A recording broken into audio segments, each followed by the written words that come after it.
Olá! Neste vídeo, vamos recordar a relação entre o intervalo de confiança e testes de hipóteses bilaterais que exploramos nos vídeos sobre introdução à inferência estatística. No vídeo anterior, realizamos um teste de hipótese para a média da glicemia de jejum em uma população de pessoas não diabéticas cuja distribuição é normal. A hipótese nula era que a média de glicemia de jejum nessa população era igual a 85 mg por decilitro. Para testar essa hipótese, uma amostra de tamanho 36 foi extraída aleatoriamente dessa população. E vimos como ficou o teste de hipótese em duas situações distintas, adotando um nível de significância de 5%. Na primeira situação, a média da glicemia de jejum na amostra deu 92 mg por decilitro e o desvio padrão 16 mg por decilitro. Calculamos então a estatística T de Student com grau de liberdade igual a 35 para esta amostra, que deu o valor 2,62. Este valor está dentro da região crítica do teste. Logo, a hipótese nula foi rejeitada e o resultado do teste é estatisticamente significativo. Na outra situação, a média amostral deu 89 mg por decilitro. O desvio padrão foi o mesmo valor da amostra anterior, de 16 mg por decilitro. Calculamos a estatística T, que deu o valor 1,5, que se situa dentro da região de não rejeição do teste, ou fora da região crítica. Assim, nessa situação, a hipótese nula não é rejeitada e o resultado do teste é estatisticamente não significativo. Também podemos, em muitas situações, usar o intervalo de confiança para decidir sobre a significância ou não de um resultado de um teste estatístico. No caso da média de uma distribuição normal com variância desconhecida, o intervalo de confiança é dado por esta expressão, como foi mostrado na série de vídeos sobre intervalo de confiança. Na primeira situação, onde o teste foi estatisticamente significativo, a estatística calculada no teste caiu na região crítica, o intervalo de confiança representado por essa linha azul não inclui o valor estabelecido pela hipótese nula, representado por essa linha vertical preta. Na segunda situação, onde o teste não foi estatisticamente significativo, o intervalo de confiança, representado por esta linha azul, inclui o valor estabelecido pela hipótese nula. Assim, se o intervalo de confiança para um certo parâmetro não incluir o valor sobre a hipótese nula que está sendo testada, a hipótese nula será rejeitada. Se o intervalo de confiança incluir o valor sobre a hipótese nula, então ela não será rejeitada. Novamente, devemos chamar a atenção que o intervalo de confiança fornece mais informações do que a simples rejeição ou não de uma hipótese nula. Ele também nos fornece a precisão da estimativa do parâmetro considerado, nos permitindo também avaliar a relevância clínica do achado. Vamos recordar a interpretação para o intervalo de confiança em um dos vídeos da série de introdução à inferência estatística. Vamos supor que estamos interessados em calcular o intervalo de confiança para a média de uma variável que segue uma distribuição normal com variância conhecida, sigma², e que calculamos a média amostral de uma amostra de tamanho n extraída aleatoriamente da população com essa distribuição. Então vamos marcar na reta o ponto correspondente a essa média amostral e vamos traçar o gráfico da distribuição normal da média amostral com erro padrão igual a sigma sobre raiz quadrada de n, de tal modo que a área sob essa distribuição acima de x barra seja igual a alfa sobre 2. que é igual à probabilidade de obtermos aleatoriamente uma amostra de tamanho n da população e a média amostral ser maior do que x barra.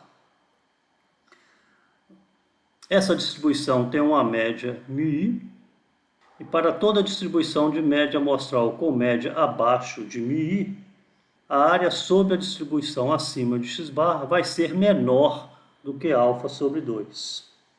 Ou seja, todas as hipóteses nulas cujos valores de médias fossem menores do que μi seriam rejeitadas num teste de hipótese realizado a partir dessa amostra que deu esse valor de média amostral.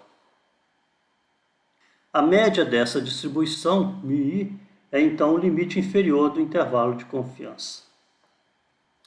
Analogamente, vamos traçar um gráfico da distribuição normal da média amostral com erro padrão igual a sigma sobre raiz quadrada de n, de tal modo que a área sob o gráfico dessa distribuição abaixo de x barra seja igual a alfa sobre 2.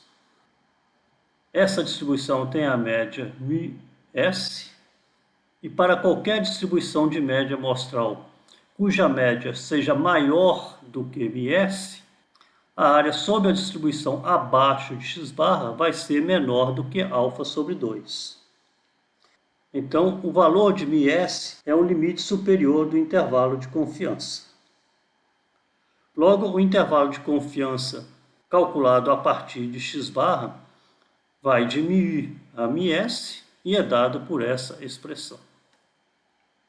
A distância de x barra até μs ou até μi é igual a z1 menos alfa sobre 2 vezes sigma sobre raiz quadrada de n. Essa aplicação, disponível neste endereço, nos permite encontrar os limites do intervalo de confiança para a média de uma população com uma distribuição normal com variância conhecida. Podemos variar o desvio padrão da população, o nível de confiança, o tamanho da amostra e a média amostral. Neste exemplo, vamos manter a média amostral em 50, vamos colocar o tamanho da amostra igual a 20, vamos manter o desvio padrão em 10 e o nível de confiança em 95%. Podemos variar o limite superior e o limite inferior dessa distribuição para então determinarmos os limites do intervalo de confiança. O gráfico superior mostra a distribuição da média amostral para os valores de desvio padrão, tamanho da amostra e média da distribuição escolhida pelo usuário. No início, o valor da média dessa distribuição é igual à média amostral. A área em vermelho representa então a área à esquerda da média amostral sob esta distribuição. Vamos aumentando o valor dessa média até encontrarmos um valor de alfa sobre 2 igual a 2,5% ou 0,025. Então vamos aumentando o valor do limite superior. A área abaixo da média amostral vai reduzindo. E vamos aumentando o valor do limite superior. E quando ele for igual a 54,382, a área abaixo da média amostral fica verde e o valor de alfa é igual a 0,025, que corresponde ao intervalo de confiança de 95%. Este valor, 54,382, é o limite superior do intervalo de confiança. Analogamente, vamos diminuindo o limite inferior até encontrarmos o limite inferior do intervalo de confiança, que vai ser igual a 45,616. Este é o limite inferior do intervalo de confiança. Esse método é utilizado para calcularmos os limites do intervalo de confiança de maneira interativa, quando não temos uma expressão analítica fechada para o seu cálculo. Recordando então, o intervalo de confiança para um dado parâmetro, seja ele a média de uma distribuição, diferença de médias, diferença absoluta de risco, razão de chances, etc., pode ser interpretado de duas formas.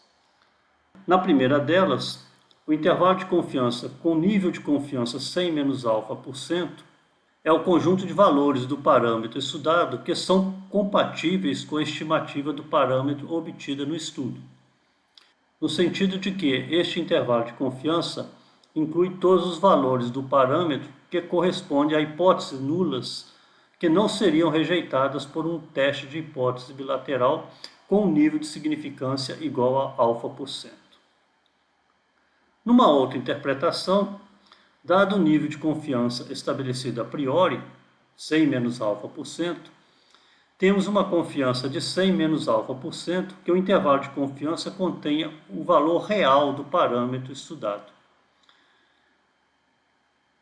Essa confiança deve ser interpretada no sentido de que, se repetíssemos o estudo um número infinito de vezes e em cada vez calculássemos o intervalo de confiança, em 100 menos α% das vezes, o intervalo de confiança conteria o valor real do parâmetro estudado. No próximo vídeo, vamos abordar os testes de hipóteses unilaterais. Até lá!